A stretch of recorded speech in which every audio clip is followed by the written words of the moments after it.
Welcome to the Great Indian AI Podcast channel. Today, we're diving deep into the first chapter of the BhagavadGita, often called The Army on the Battlefield of Dharma. It's a really fascinating chapter because it just throws you right into the heart of this moral dilemma, the battlefield where the stakes are incredibly high. Yeah, I was struck by how the chapter starts. It just paints this vivid picture of two families, the Kauravas and Pandavas, locked in this bitter struggle for the throne. And the thing is, these aren't just random enemies. They're cousins. Right, and that familial connection adds a whole other layer of complexity to the conflict. It highlights the betrayal, the broken bonds, and the deep sense of loss that kind of permeates the entire story. So, okay, let's unpack this a bit. We've got these two families both claiming the right to rule. But the Kauravas, led by Duryodhana, they've resorted to some pretty shady tactics, right? Yeah, definitely. Duryodhana is portrayed as this ambitious, power-hungry figure who's willing to do whatever it takes to win.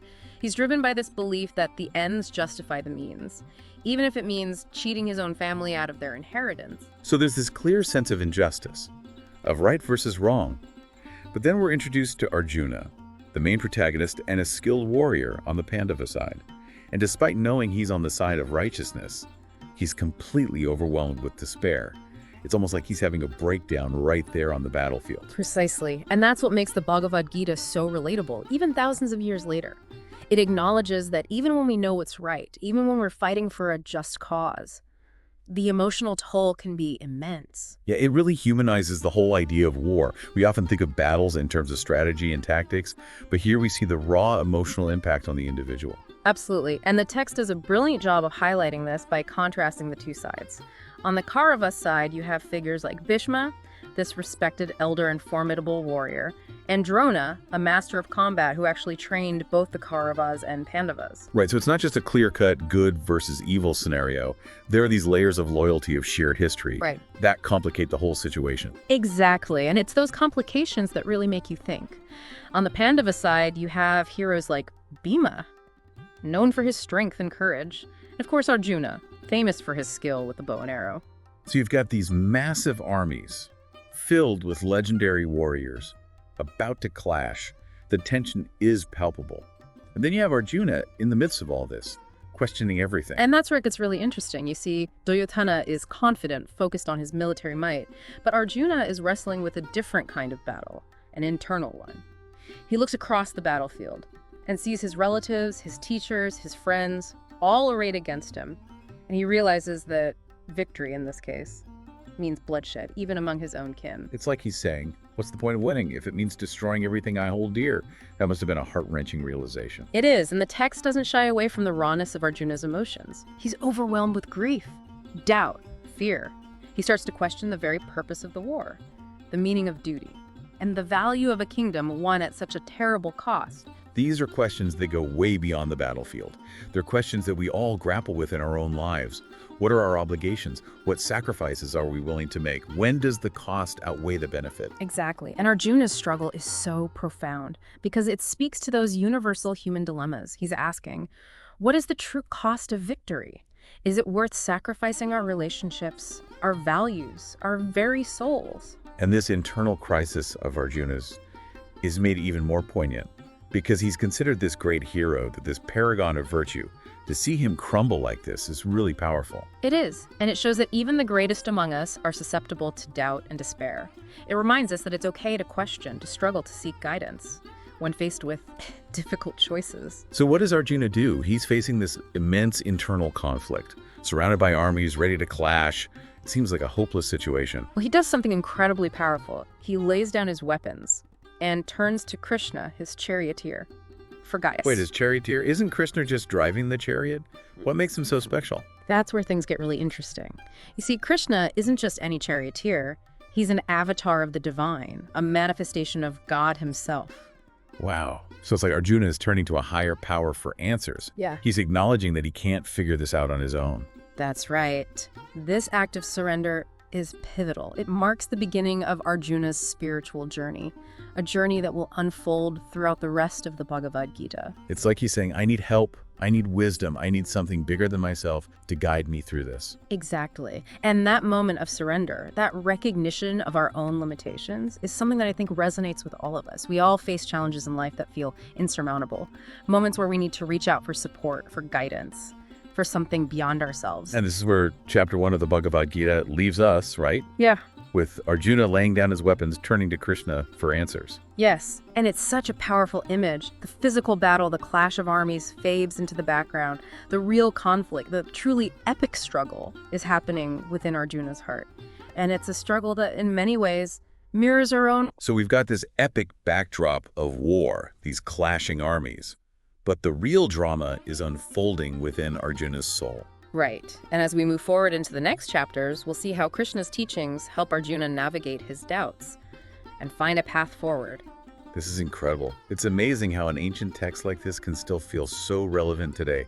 It's like looking into a mirror, seeing our own struggles reflected back at us. It is. And that's the beauty of the Bhagavad Gita. It offers us timeless wisdom, insights into the human condition that transcend time and culture. It's a text that continues to speak to us, to challenge us, and to guide us, even thousands of years after it was written. Okay, this is fascinating. But before we dive into chapter 2, I want to make sure we haven't missed something important. We're hearing this story from a particular perspective, right? It's not like we're on the battlefield ourselves. You're absolutely right. It's easy to get swept up in the narrative. But we're experiencing all of this through Sanjaya, a charioteer gifted with divine vision. So Sanjay is like our narrator. He's relaying all of this to someone else. Exactly. He's narrating the events of the battlefield to the blind King Dhritarashtra, who happens to be Duryodhana's father. Wait, so the king can't even see what's happening. He's completely reliant on Sanjay's account. That's right. And that detail that the king is blind to the physical reality of the battle adds a whole other layer of symbolism to the story. That's a great point. I'm already starting to see how much depth there is to this story. There's so much to unpack. It's like peeling back layers of an onion, revealing more and more complexity with each layer. This is mind-blowing. I can't wait to dive into the next chapter and see what other insights we uncover. But for now, let's take a quick break. We'll be right back with more of our deep dive into chapter 1 of the Bhagavad Gita.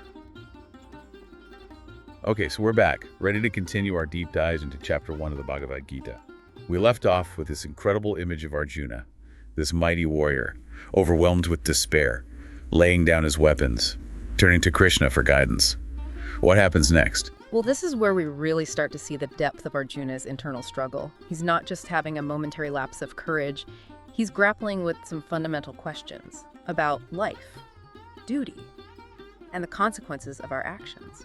Yeah, you mentioned earlier that his despair stems from seeing his relatives and friends on the opposing side, but it seems like there's more to it than that, right? It's like he's having an existential crisis. Yeah.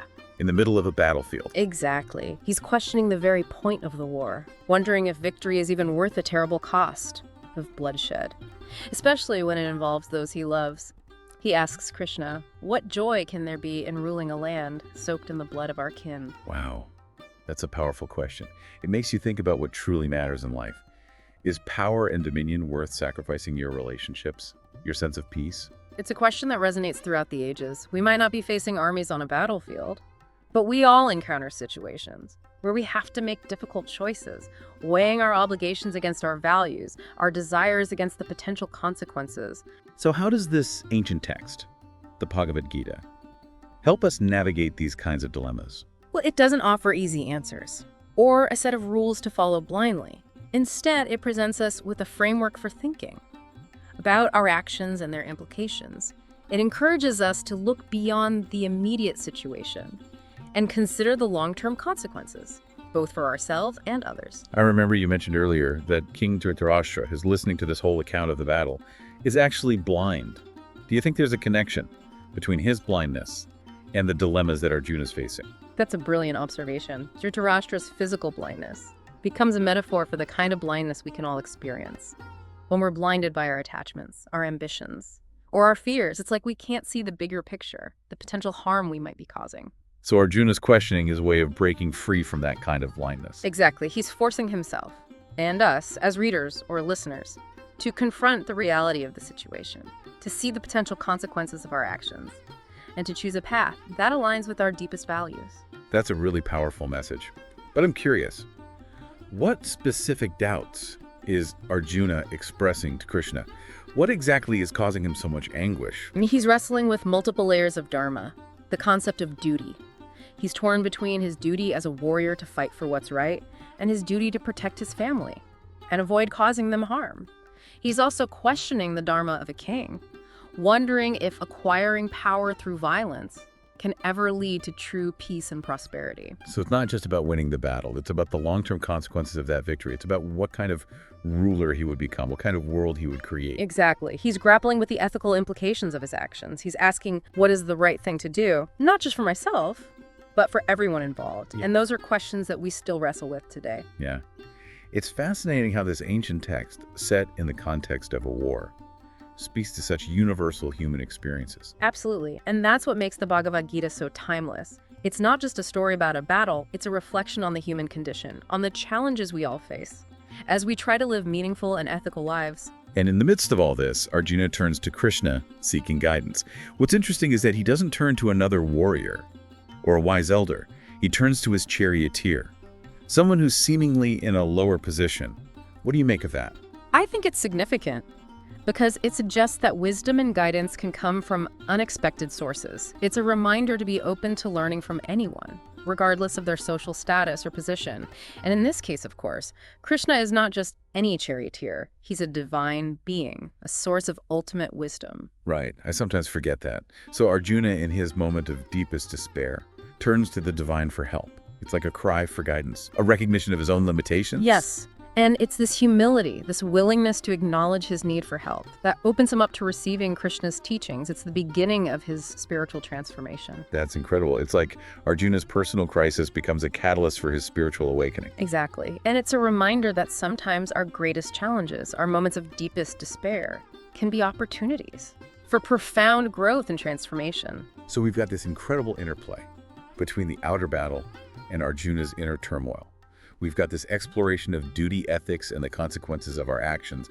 And we've got this element of divine intervention, with Krishna stepping in to guide Arjuna through this difficult time. It's an amazing story, so rich with meaning and symbolism. It truly is. And it's just the beginning. As we move into the next chapters, we'll see how Krishna's teachings unfold, offering profound insights into the nature of reality, the self, and the path to liberation. I can't wait to delve into those teachings. But before we move on, I want to go back to something you mentioned earlier about Sanjaya, the narrator of this whole epic. You said he has divine vision. What does that mean exactly? That's a great question. Sanjaya's divine vision allows him to see not only the physical events of the battlefield, but also the subtler spiritual dimensions of the conflict. He can perceive the thoughts and emotions of the characters, the divine energies at play, and the deeper meaning behind the events. So it's like he's giving us a glimpse into a reality that goes beyond what our ordinary senses can perceive. Exactly. He's like a window into the spiritual realm, revealing the deeper significance of the battle and the teachings that unfold. And he's relating all of this to King Dhritarashtra, who's physically blind. Do you think there's a connection between Sanjaya's divine vision and the king's blindness? That's a very insightful question. I think there's definitely a contrast being drawn here. Dhritarashtra's physical blindness symbolizes a lack of spiritual vision, an inability to see the truth of the situation, or the consequences of his son's actions. Sanjaya, on the other hand, represents the kind of clear seeing that comes with spiritual awareness. That's a fascinating parallel. It's like the Bhagavad Gita is saying that true vision goes beyond what our eyes can see. It's about seeing the world with clarity, wisdom, and compassion. Exactly. And it's about recognizing that sometimes the most important battles are fought not on external battlefields, but within our own hearts and minds. This is incredible. I'm already starting to see how much depth there is to this story, how much wisdom it holds for us. I can't wait to dive deeper into Krishna's teachings and see what other insights we can uncover. I'm eager to explore that with you. The Bhagavad Gita is a text that rewards repeated study and reflection each time we return to it. We discover new layers of meaning and relevance to our own lives. This is truly a deep dive.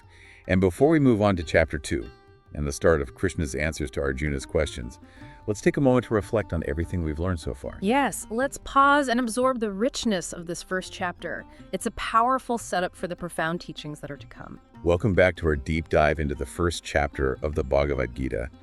I'm still reeling from all the insights we've uncovered so far. It's incredible how this ancient text manages to pack so much wisdom into a single chapter. It is quite remarkable. Chapter 1 really lays the groundwork for everything that follows, setting the stage for a profound exploration of human nature, duty, and the search for meaning. You know, as we've been discussing Arjuna's dilemma, the conflict between his duty as a warrior and his love for his family, it's made me think about the choices we face in our own lives. We might not be on a battlefield, but we all encounter situations where we had to make difficult decisions, weighing our obligations against our values. That's such an important point. The Bhagavad Gita isn't just an ancient story. It's a mirror reflecting our own internal struggles. Arjuna's questions are our questions. What is the right thing to do? How do we navigate conflicting loyalties? What is the true cost of our actions? And what's striking is that Arjuna doesn't find the answers within himself. He's this great warrior, this noble figure, but he's completely lost, paralyzed by doubt and despair.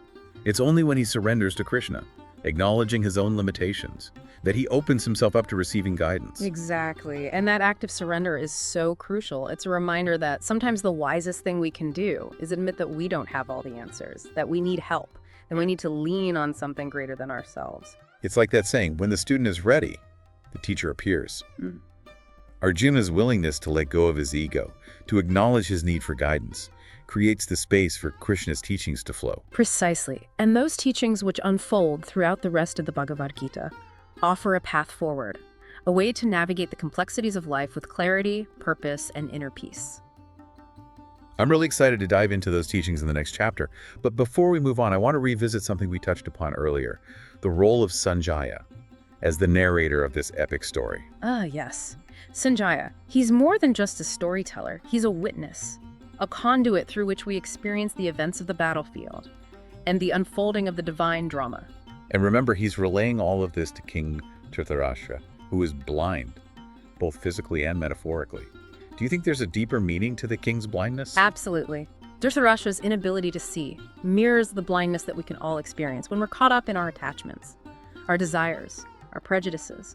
We become blind to the truth, to the suffering we might be causing, to the consequences of our actions. It's like we're trapped in our own limited perspectives, unable to see the bigger picture. And Sanjaya's divine vision, his ability to see beyond the surface, offers a stark contrast to the king's blindness. Exactly. Sanjaya represents the kind of clear seeing that comes with spiritual awareness, the ability to perceive the interconnectedness of all things, the subtle energies at play, and the deeper meaning behind the events unfolding around us. So as we listen to Sanjaya's account, we're invited to see the world through his eyes, to cultivate our own spiritual vision, to break free from the limitations of our ego-driven perceptions. That's a beautiful way to put it. The Bhagavad Gita is not just a story to be read or heard. It's an invitation to awaken, to expand our consciousness, to see the world with new eyes. And that awakening begins with recognizing our own blindness, our own limitations, just as Arjuna does in this first chapter. Precisely.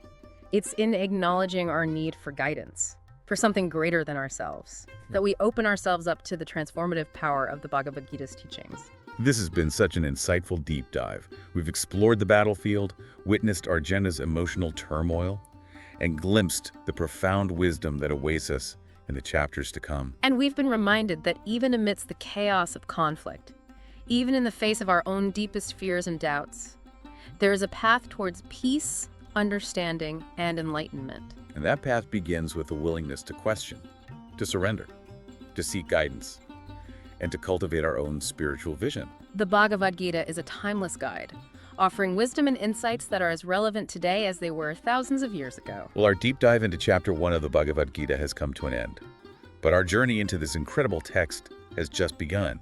I, for one, am eager to see what awaits us in the chapters ahead. As am I. The Bhagavad Gita is a gift that keeps on giving. Each time we engage with it, we uncover new layers of meaning and wisdom. And if you, dear listener, have found this deep dive insightful, don't forget to like, share, comment, and subscribe to the Great Indian AI podcast channel.